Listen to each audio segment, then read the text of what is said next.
be.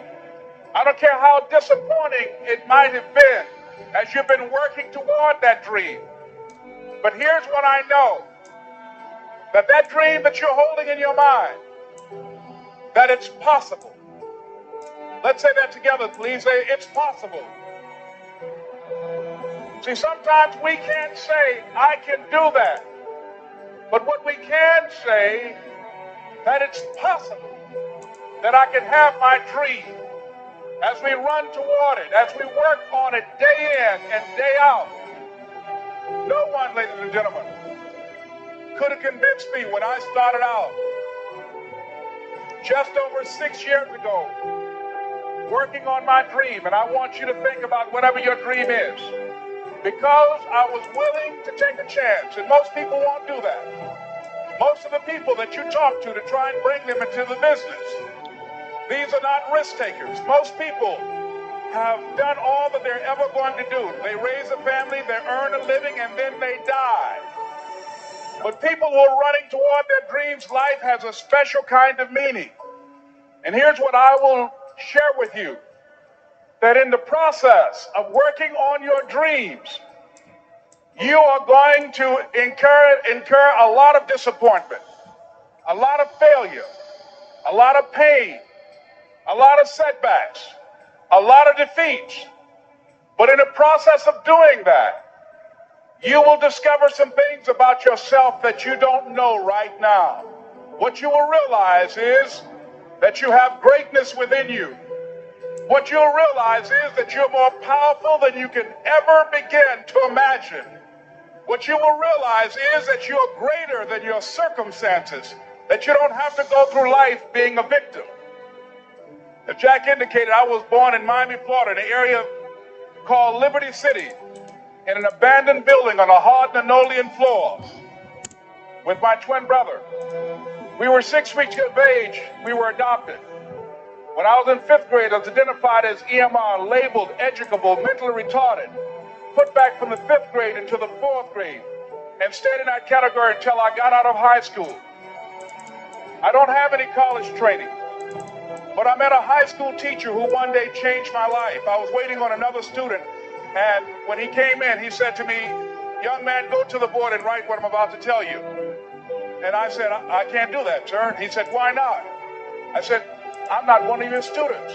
He said, "It doesn't matter. Follow my directions now." I said, "I can't do that, sir." He said, "Why not?" I said, "Because I'm educable, mentally retarded." And he came from behind his desk and he looked at me. He said, "Don't ever say that again. Someone's opinion of you does not have to become your reality."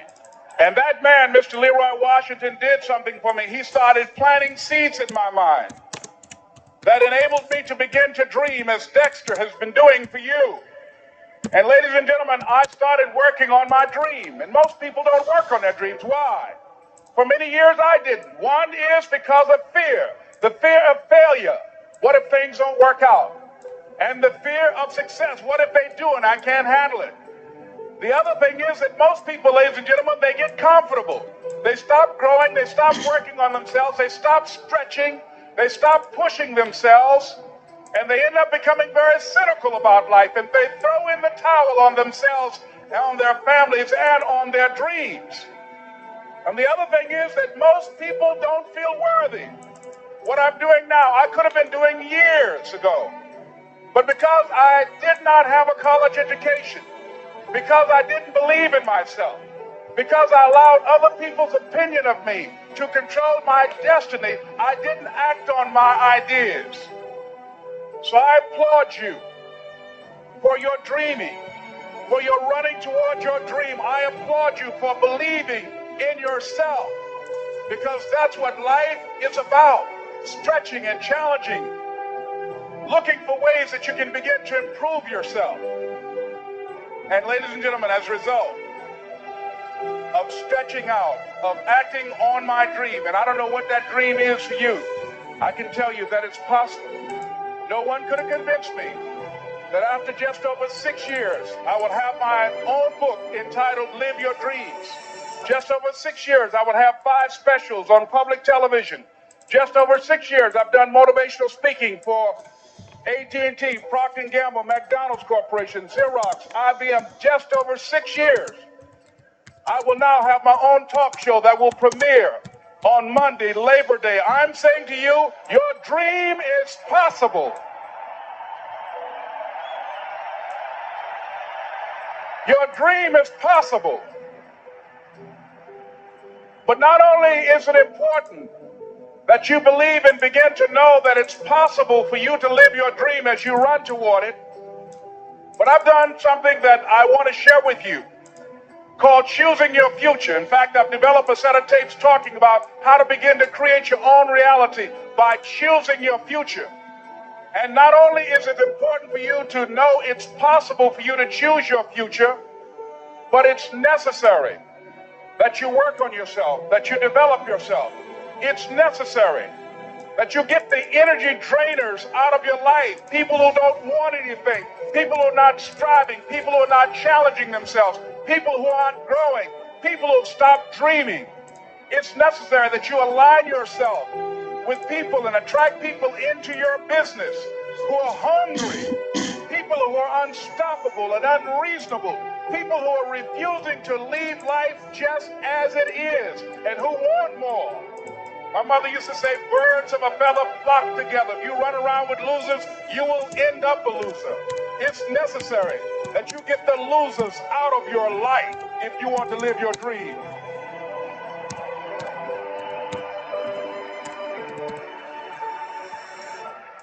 It's necessary to know that everybody won't see it, that everybody won't join you, that everybody won't have the vision.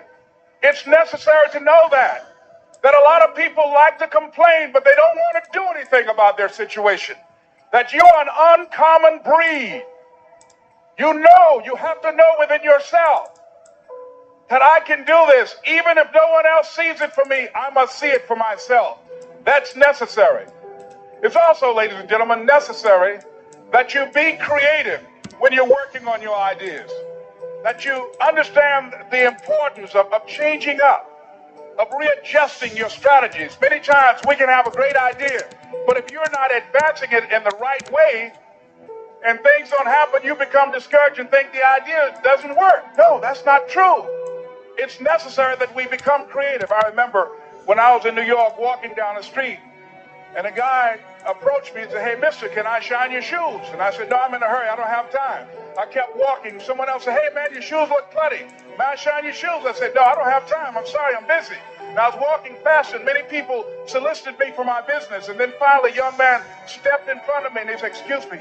And he started counting, 97, 98, 99, 100. He said, "Sir?" I said, "Yes." He said, "Come here, please." I said, "What is it?" He said, "Today is my birthday. And every year, just to thank God for another year of life, the 100th person who passes my shoe shine stand, I offer them a free shoe shine. Would you give me the honor?" I said, "Why, sure." I got up on the shoe shine stand, George, and I sat there, and he shined my shoes diligently. And when I got down, I looked at them, they were sparkling. And I was walking away, and I said, "Thank you." And I stopped, I said, "Excuse me, but how much do you usually charge?" He said, "Only $2. I said, "I tell you what, today's your birthday. Here's $5, keep the change." He said, "Thank you." As I was walking away, looking in the opposite direction at other people coming, he started counting again. 97, 98, 99, 100.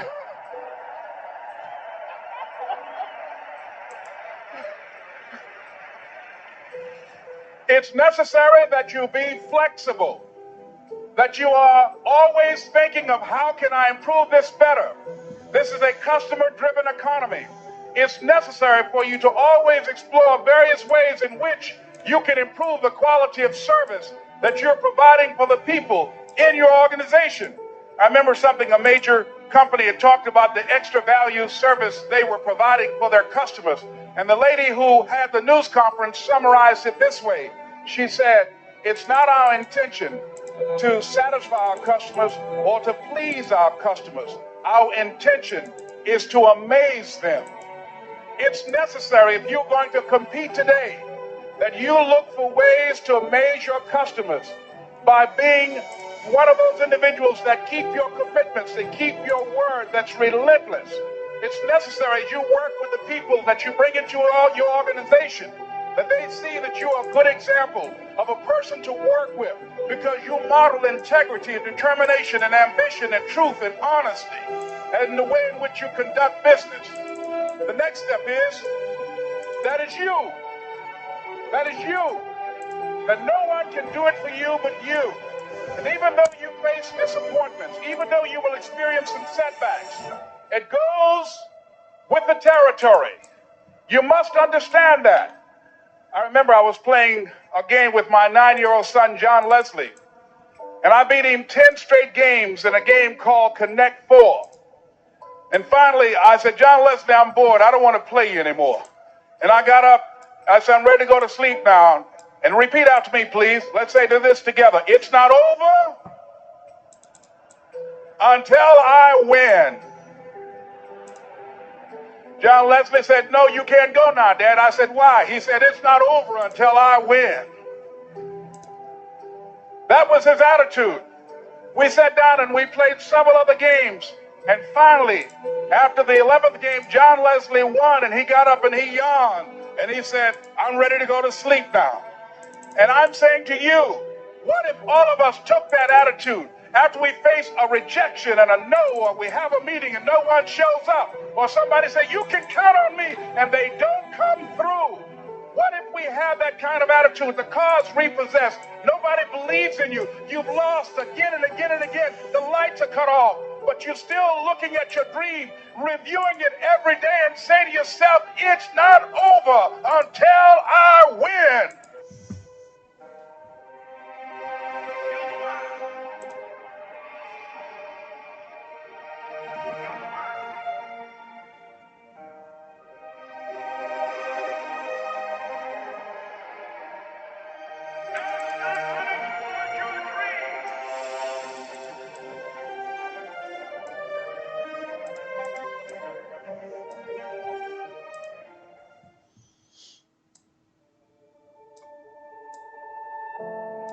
Don't really want to get up and get out of bed?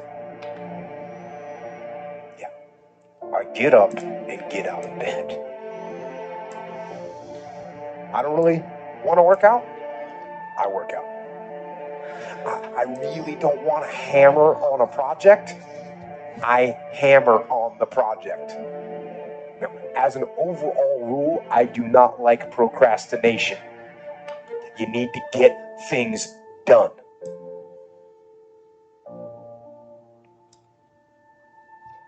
But if you are going to rest, that is one thing that you should procrastinate on. That's the one thing I want you to put off until tomorrow. Now, these could be signals that you need some time off. And those signals might be right. They could be correct. But don't take today off. Don't give in to the immediate gratification that is whispering in your ear. Shut that down. Do not listen to that little voice. Instead, go through the motions. Lift the weights, sprint the hill, work on the project, get out of bed. If you only have 24 hours in a day, your success is dependent upon how you use the 24. You gotta hear me. People talk about Oprah Winfrey, Ted Turner, Warren Buffett. Listen to me. I don't care how much money you make. You only get 24 hours in a day. And the difference between Oprah and the person that's broke is Oprah uses her 24 hours wisely. That's it. Listen to me. That's it. You get 24. I don't care if you broke, you grew up broke. I don't care if you grew up rich. I don't care if you're in college, you're not in college. You only get 24 hours. And I blew up literally. I went from being a high school dropout to selling 6,000 books in less than 6 months. What happened? My 24 hours. I was like, okay, Eric, you got to get a grip on your 24 hours because you're about to be broke for the rest of your life. And that's all I need you to do for me. I can tell you all about your life if you just write down your 24-hour schedule for me and you let me look at it. I can tell you where you're going to be in 5 years. I can tell you where you're going to be in 10 years. I can tell you where you're going to be in 20 years if you keep that schedule.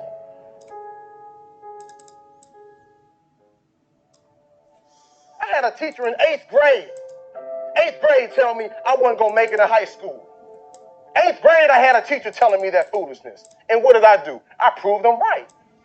I went to high school wilding out. 9th grade year, wild out so bad that school kicked me out. They was like, we can't even take this no more. Kick you out. Go to another school. I completely flunked that. Go to a third school and finally begin to get my act together. I'm proving everybody who did not believe in me right, and the few people who did believe in me, I'm proving them wrong. Again, we're dealing with it matters of the heart now. A lot of times we behave in the way we behave because we don't feel like we got worth or value. We don't really recognize the heritage of who we are and what we can do. So we just on that, I'm just going to do whatever and get a couple laughs. But when you recognize how great you are, when you recognize that champion that's inside you, you'll say, you know what, I got more to give. There's more to life than this right here. I deserve better. You deserve better. And then you'll say, you know what I'm going to do? I'm going to prove everybody who didn't believe in me wrong. And the few people who do believe in me, I'm going to prove them right. And when you do that, everything inside your life changes. I just start saying, before I make decisions, I just start saying, okay, is this going to make my mama proud? Or all the people that's hating on me, is this going to make them say, see, I told you.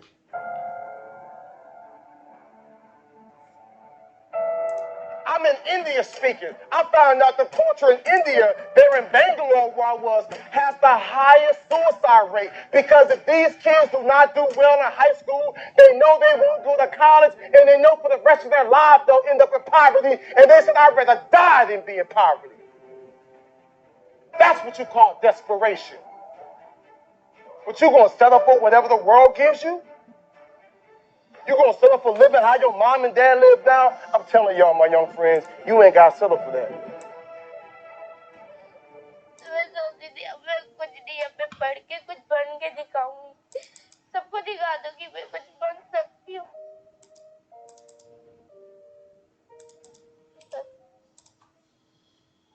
Most people think that the people that are at a very high level in society are cut from a different cloth. They think that they're literally a different breed than them, and that they can't get those things. So that's kind of interesting, right? And it's always kind of a shocker to have the myth of that person burst. But see, here's the thing. Although we're not cut from a different cloth, the fact that I mastered consistency is the difference. And most people will never do that. No one wants you to succeed, right? Only your mom. And even your mom doesn't want you to succeed because she's afraid you're not going to call her back. Your brain doesn't want you to be a big success. Your brain just wants to keep you alive. All your brain wants you to do is just pump out 1 or 2 kids so the DNA can continue on. That's it. Your brain will trick you. You are your own worst enemy. I know that if I fail to do that, that I am not instilling those habits that's going to have a big picture, long-term goal. Dudes, talent is overrated, homie. There's no price too great for me. There's nothing too great. I would die for my dreams. You know what I'm saying? I'm willing to risk it. There's nothing too great. There's no amount that I'm not willing to go.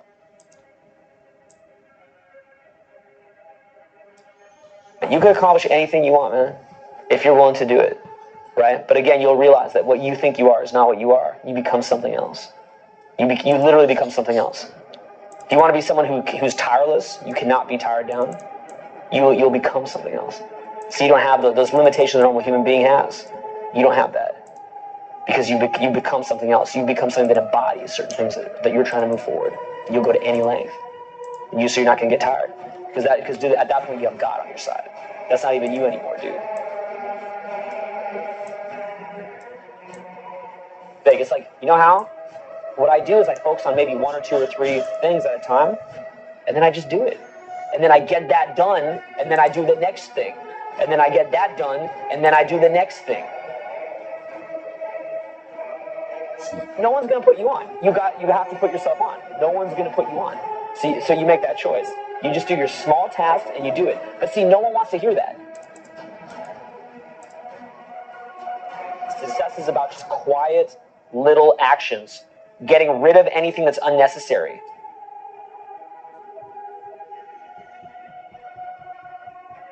Success is like a quiet daily set of tasks.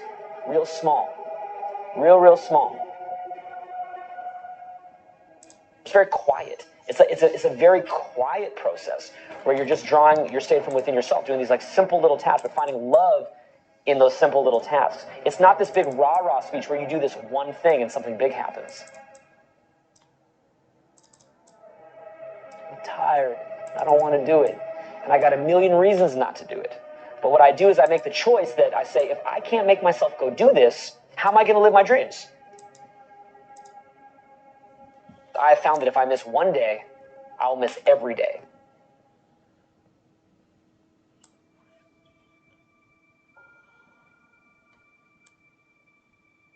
We're always wondering what the next step in life is. And I say, life's a little bit like a maze, you know? So you walk down one hallway and try to open the door. You don't know if it's a dead end or not. And people are trying to sit back, and that's where the procrastination comes in, and look real far down the hallway. And I'm like, just walk. Small and steady wins the race. What's the fastest way to change your life? For me, I think it's understanding how to set up daily routines with alternating brain and body training, and killing procrastination. The little win with your family when you feel like watching TV sets you up for another win the next day. A little win of getting up at 5 o'clock and running your morning routine sets you up for a habit of a 5 a.m. club morning routine. Small daily improvements over time will lead you to stunning results. It comes down to this, Elvis. I think you have to work hard. Like, just so everybody knows, we haven't gotten into this subject yet. Working hard is the cost of entry to anything. You know 0 people that are successful that don't work their face off. You know 0 people. Now, they may have money because mommy and daddy made money and gave it to them. But people that actually built their own success, you know 0 people that have had success that did not put in obnoxious amounts of work. What's the most important key to success? I think it's hunger. It's not getting satisfied. A hunger that doesn't go, a hunger to learn, a hunger to grow, a hunger to serve, a hunger to give, a hunger to create breakthroughs. Most people are hungry until they make a certain amount of money and then they get comfortable. And there's nothing wrong with that, but it's not about the money. It's not about the business. It's about your growth. Because every one of us either grows or dies. People ask me all the time, what does it take to be happy? I say one word, progress. Progress equals happiness, because achieving a goal feels good for how long? A week, a month, 3 months? And then there needs to be something else. And the reason for something else is because you got to grow. Imagine a conversation with your future self. In that, let's imagine that the you of 20 years from now shows up at your doorstep, and that you is stronger, smarter, wiser, wealthier, healthier, happier. And that you shows up at your door, and it looks at your life, and it looks you in the eye. If that future you was going to give you advice on what to stop, what to start, what's the first thing they would tell you to be or do? Take a step back right now and think about who we all admire in the world, right? They're all people that punted the system. They're people that practiced singing since they were 5. There are people that shot 10,000 basketballs every morning. It's always that. It's always that. 99% of the people right now that are listening to this are playing in the middle. They're playing in a game that was structured for them. They're risk adverse. They fear. And most importantly, they fear what other people think.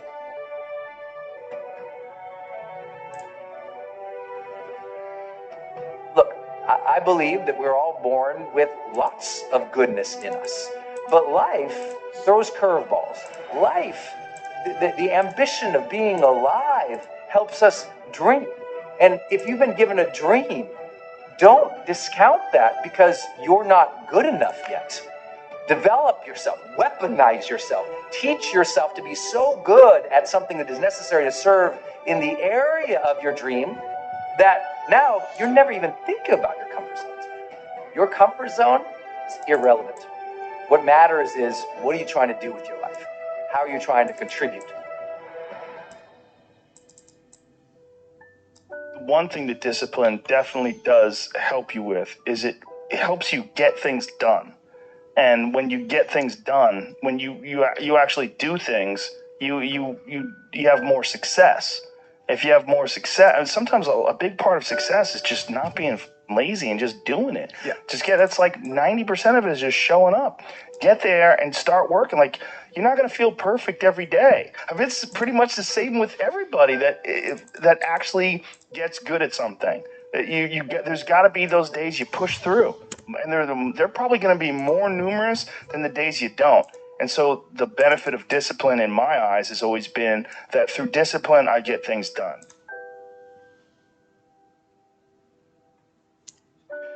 Those days when I'm tired or worn out or just basically sick of the grind, what do I do on those days? I go anyways. I get it done, even if I'm just going through the motions. I go through the motions. So, yep, you're in school, yes. You probably are getting grades, etc. But if it's not meaningful to you, if it's not important to you, then you're not going to make it a priority. So what you have to do is find out, how can you make it meaningful? How can you make it purposeful? How can you make it stick? And when you can find that out, I promise you, you'll get up early, you'll get there first, and you'll do whatever it takes to make that goal a reality. So for me, no such thing as procrastination. It's a such thing as it's not a priority. This is kind of hard to understand, but sometimes you can try so hard at something. Sometimes you can be so prepared and still fail.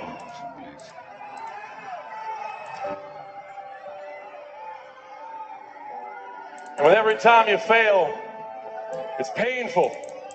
It causes sadness. And especially as I saw last night, it causes disappointment.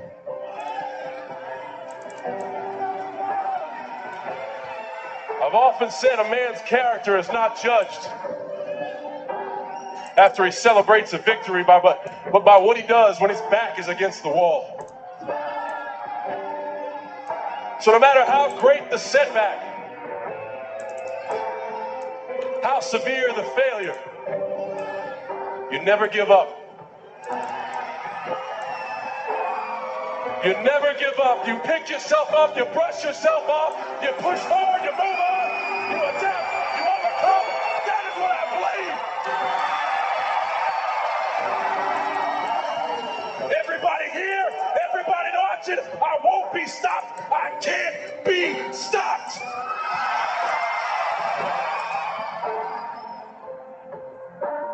You're either committed or you aren't.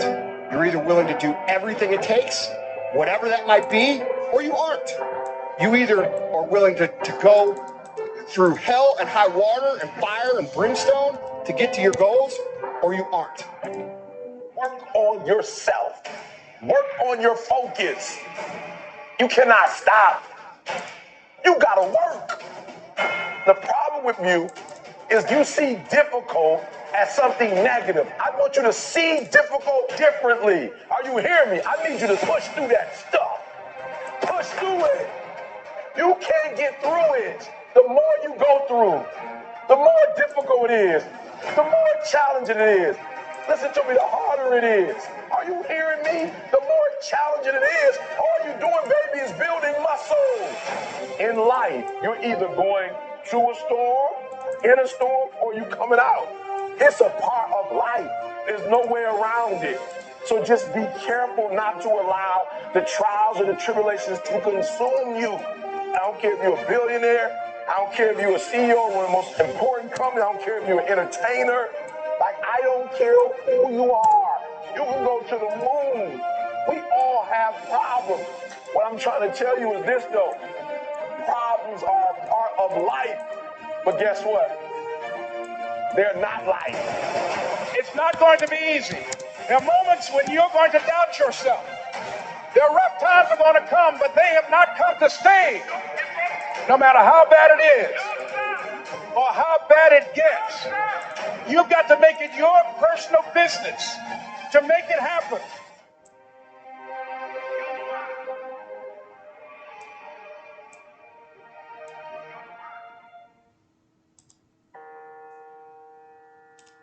For me, it has been to be that guy that does what people say can't be done, you know? And I think it started with trying to please my mother and trying to please my grandmother, and they always wanted higher for me. They always wanted more for me. And it got to the point that I wanted to be something. I wanted to be somebody. And it made me choose certain roles. It made me turn down certain roles. There is more than an image that I want to project.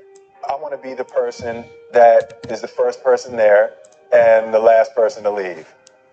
That's who I want to be, because I think that the road to success is through commitment and through the strength to drive through that commitment when it gets hard. And it is going to get hard, and you're going to want to quit sometimes, but it'll be colored by who you are and more who you want to be. I definitely found that wanting to be an actor stems from wanting to be somebody. My mom wanted me to be a truck driver because that would mean I'd make $24,000 a year if I went to Truck Masters. And that would be twice what my father made. And she thought that would happen, but something inside of me said, I don't want to drive a truck. There's something else that matters more to me. And I decided I was not going to go for money instead of passion. And the rewards have been pretty amazingly better than being a truck driver. It's not bad being a truck driver, it's just not what I was after. And I look back, and one of the things that helped me was my original teacher, Jim Rohn, who was a personal development speaker. I went to hear when I was 17. He said something the first time I heard him, and he said, you know, it's really simple. If you want life to change, you got to change. If you want life to be better, you've got to get better. It's the only way it happens. And luck will show up for people and it'll leave them. But if you're constantly improving who you are and what you give, game over. See if you can find some ways to multiply your value to the marketplace. And he said your income will immediately start to change. See, if you go through life holding back, and most of us do, most of us, if we ask ourselves, have we done all we can do? Most of us will have to answer, no, we haven't. We've been holding back. We have ideas that we don't act on, things we want to do. We're afraid to take chances. We go through life trying to seek security and not coming outside of our comfort zone, and we take most of our stuff with us to the grave. Up until then, I was hoping that the economy would change. I was hoping that my company would change. I was hoping that my paycheck would change. I was hoping that circumstances outside would change. And then here's what I found out. It isn't going to change. So then my question was, if it isn't going to change, how will my life ever change? And here's what my teacher taught me. When you change, everything will change for you. And I'm saying that the fact that you're still here, that you're still breathing, you've got some more work, and you owe it to yourself. You owe it to yourself. So when you get up in the morning, that you can look yourself in the face and say, hey, I'm living my life on my terms.